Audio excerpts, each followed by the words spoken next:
नमस्कार दोस्तों, आपका हार्दिक स्वागत है हमारे YouTube चैनल धन संकट पर। आज हम हरियाणा सरकार के गैर मान्यता प्राप्त स्कूलों को इस सत्र से बंद करने के आदेश के प्रभाव का विश्लेषण करेंगे।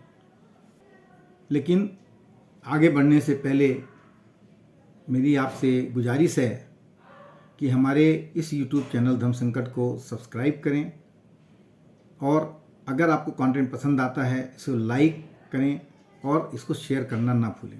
ज़्यादा से ज़्यादा मात्रा में शेयर करें, क्योंकि जिस समस्या का हम आज विश्लेषण करने जा रहे हैं वह बहुत ही गंभीर समस्या है और हमारे देश के भविष्य के निर्माण में उसकी बहुत बड़ी भूमिका भी है। तो चलिए अब हम अपने मूल विषय पर वापस लौटते हैं। गैर मान्यता प्राप्त स्कूलों को बंद करने का हरियाणा शिक्षा विभाग द्वारा दिया गया आदेश समाज में कई प्रकार के प्रभाव डालेगा, जिन्हें हम कई बिंदुओं पर सोचकर रख सकते हैं। जैसे कि पहला है शिक्षकों की बेरोजगारी। गैर मान्यता प्राप्त स्कूलों के बंद होने से उन स्थानीय शिक्षकों को फिर से बेरोजगार होना पड़ सकता है। इन शिक्षकों के लिए आगे कौन सा रास्ता है, यह एक बड़ा प्रश्न खड़ा हो गया है, तो जिसकी समाधान की बहुत सख्त आवश्यकता है। दूसरा है बच्चों का भविष्य। जो बच्चे इन स्कूलों में पढ़ रहे हैं या पढ़ रहे थे, उनका भविष्य कैसा होगा, उनके प्रारंभिक शिक्षा के लिए नए स्कूल में प्रवेश की क्या स्थिति है और उनके माता पिता को इस समस्या का सामना कैसे करना होगा, यह भी एक गंभीर समस्या और गंभीर प्रश्न है। तीसरा है स्कूल के प्रबंधन का भविष्य। जिन स्कूलों को बंद किया जा रहा है उनके प्रबंधन करने वालों के पास अब कौन सा रास्ता बचा है। क्या वे अपने स्कूल को बंद होने से बचा सकते हैं या उन्हें अन्य विकल्पों का सामना करना पड़ेगा। इनमें से हमने अपने पिछले एपिसोड में स्कूल के प्रबंधन के भविष्य के ऊपर चर्चा हम कर चुके हैं। जिन्होंने हमारा इस विषय पर पहले प्रसारित वीडियो को अभी तक नहीं देखा है, वह उसे हमारी इस वीडियो के डिस्क्रिप्शन में दिए गए लिंक को खोलकर देख सकते हैं। देखा जाए तो हरियाणा सरकार के यह आदेश, जो कि पंजाब व हरियाणा हाई कोर्ट के आदेश के अनुपालन के आधार पर दिया गया है, एक बहुत गंभीर समस्या को जन्म दे दिया है। यानी वास्तव में यह समस्या बहुत गंभीर है। तो इस वीडियो में आज हम इस निर्णय से प्रभावित बच्चों, उनके माता पिता और शिक्षकों पर पड़ने वाले प्रभाव के बारे में चर्चा करेंगे। साथ ही उनके लिए संभावित विकल्पों पर भी बात करेंगे। और हाँ, इस वीडियो को लाइक, शेयर और सब्सक्राइब करना ना भूलें। चलिए अब हम बच्चों की समस्या को हल कैसे किया जाए, इसके लिए कुछ कदम जो निम्नलिखित हो सकते हैं उसके ऊपर चर्चा करते हैं।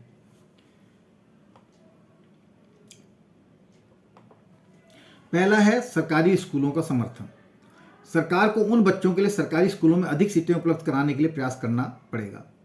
इससे इन बच्चों को मुफ्त शिक्षा मिलेगी और उनकी शिक्षा में गुणवत्ता में लाभ भी मिलेगा। दूसरा है शिक्षा की सामाजिक योजनाओं का प्रोत्साहन। सरकार को सामाजिक योजनाओं को समर्थन और विस्तार करना चाहिए, जो गरीब और प्रतिबंधित बच्चों को शिक्षा प्रदान करने के लिए काम कर रही हैं। यानी जो सरकारी संस्थाएं काम कर रही हैं या सामाजिक संस्थाएं काम कर रही हैं, एनजीओ, उनको प्रोत्साहित करना पड़ेगा। तीसरा पॉइंट है बच्चों के लिए विशेष समर्थन। उन बच्चों के लिए विशेष योजनाओं को बनाना चाहिए जो इस आदेश के प्रभाव में आए हैं, जैसे कि वित्तीय सहायता, शिक्षा सामग्री का प्रदान और मानसिक सहायता। चौथा है सार्वजनिक निजी साझेदारी।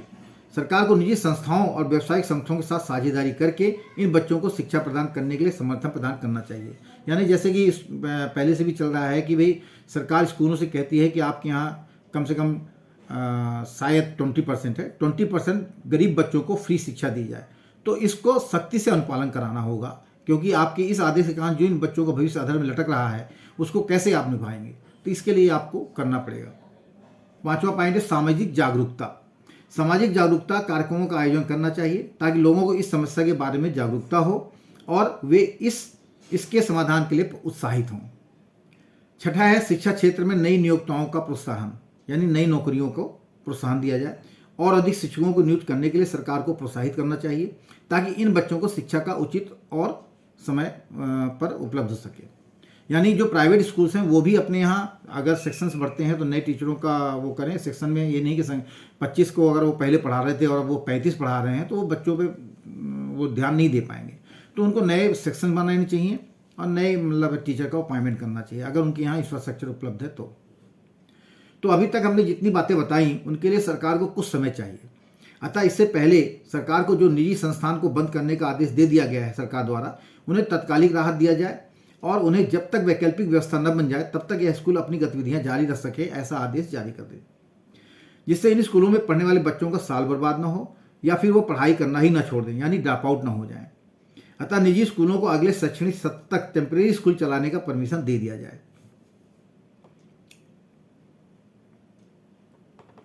तो ये तो कुछ उपाय हैं जो इन बच्चों की समस्याओं को हल करने में मदद कर सकते हैं। अब हम चर्चा करते हैं कि इन स्कूलों के बच्चों के पेरेंट्स के ऊपर क्या प्रभाव पड़ रहा है। जब सरकारी आदेश ऐसे स्कूलों को बंद करने का निर्णय लेती है तो इनका सबसे बड़ा प्रभाव गरीब परिवारों पर होता है। जिनके बच्चे इन स्कूलों में पढ़ाई कर रहे होते हैं, इन परिवारों को इस प्रकार के प्रभाव पड़ सकते हैं। पहला है आर्थिक दबाव। इस बच्चों के स्कूल बंद होने से कई गरीब परिवारों को अधिक आर्थिक दबाव महसूस हो सकता है। उन्हें अपने बच्चों को दूसरे स्कूल में पढ़ाने के लिए अतिरिक्त खर्च का सामना करना पड़ सकता है, जो उनकी आर्थिक स्थिति को और भी कठिन बना सकता है। दूसरा है अस्थिरता और चिंता। स्कूल बंद होने से बच्चों की शिक्षा के लिए अस्थिरता और चिंता हो सकती है। इसके परिणामस्वरूप बच्चों का अध्ययन और उनके भविष्य के लिए सहायक संसाधनों की कमी हो सकती है और उनके विकास को प्रभावित कर सकती है। तीसरा है सामाजिक प्रभाव। बच्चों के स्कूल बंद होने से सामाजिक और मानसिक समिति की दृष्टि से भी परिणाम हो सकता है।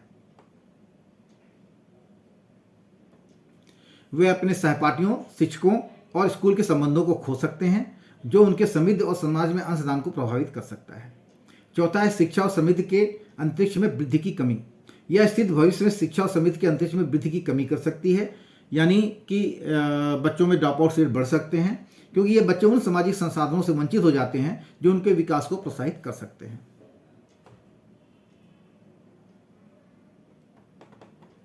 पांचवा है शिक्षा के लिए पहुंच की समस्या। जब उनके बच्चों के स्कूल बंद होते हैं तो वे इन्हें अन्य स्कूल में एडमिशन लेने के लिए समर्थ नहीं रहते। इससे उन्हें अधिकतर दूरी या आर्थिक चुनौतियों का सामना करना पड़ सकता है। छठा है अपनी नौकरी के लिए समय की कमी। बच्चों को नए स्कूल में एडमिशन दिलाने के लिए उन्हें नए स्कूल की सुविधाओं के बारे में जानकारी प्राप्त करने के लिए गरीब परिवारों को अपनी नौकरी छोड़ने की आवश्यकता हो सकती है, या वो कई दिनों तक अपने नौकरी में जाने से एब्सेंट हो सकते हैं। इससे उनके आर्थिक प्रभाव उनके जीवन में पड़ सकता है। सातवां है शिक्षा की गुणवत्ता का प्रभाव। बच्चों को नए स्कूल में एडमिशन लेने के लिए गरीब परिवारों को विशेष रूप से उन स्कूलों का चयन करना पड़ सकता है जो उनकी वित्तीय स्थिति के अनुसार अधिक सस्ते होते हैं, जिससे शिक्षा की गुणवत्ता प्रभावित हो सकती है। आठवां है आर्थिक दुख। स्कूल बंद होने से बच्चों को अन्य स्कूल में पढ़ाने के लिए नई किताबें, वर्दी और अन्य आवश्यक सामग्री की आवश्यकता होगी, जिससे गरीब परिवारों को आर्थिक तंगी का सामना करना पड़ सकता है। तो इन प्रभावों के बारे में सोचकर सरकार को इस प्रकार के निर्णयों को लेते समय गरीब परिवारों को समर्थन प्रदान करने के लिए उपाय बनाने चाहिए। अब चलिए आगे बात करते हैं कि सरकार के इस आदेश के कारण बेरोजगार हो रहे हजारों शिक्षकों को समाहित करने के लिए सरकार को क्या कदम उठाने चाहिए। पहले तो हमें ये पता था कि शायद 159 स्कूल ही गुड़गांव में ऐसे हैं जिनके ऊपर ये आदेश जारी हुआ है, लेकिन जब हम इन स्कूलों के पास गए और जब हमने चर्चा इन स्कूलों के प्रबंधकों से बात करनी शुरू करी तो हमें पता चला कि ऐसे 4000 स्कूल ऐसे भी हैं इनके अलावा जिनको किसी भी प्रकार की मान्यता प्राप्त नहीं है। यहाँ 2 प्रकार के स्कूल हैं।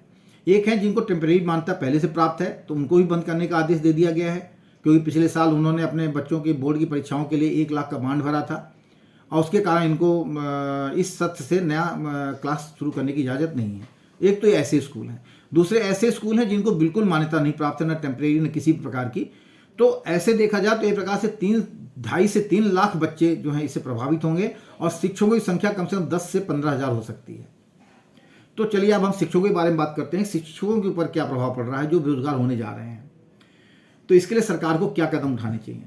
अतिरिक्त शिक्षा केंद्रों की स्थापना है, यानी सरकार को नए स्कूल खोलने पड़ेंगे, नए शिक्षा केंद्र खोलने की स्थापना करनी पड़ेगी, जिससे इन बेरोजगार शिक्षकों को नियुक्ति दी जा सके।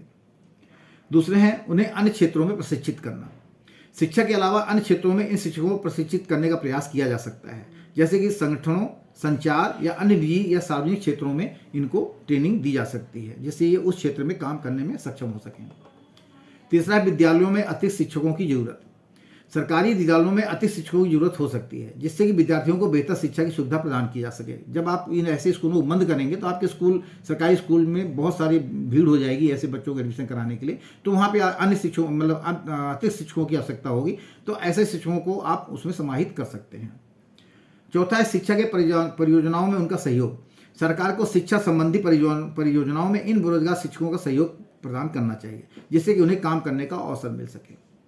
उन्हें नई शिक्षा प्रणाली में शामिल करना, 5वां पॉइंट है। तो नई शिक्षा प्रणाली को विकसित करने के लिए उनसे शिक्षा के विभिन्न क्षेत्रों में शामिल किया जा सकता है, जैसे कि डिजिटल शिक्षा है, ऑनलाइन शिक्षा है या कोई विशेष शिक्षा है।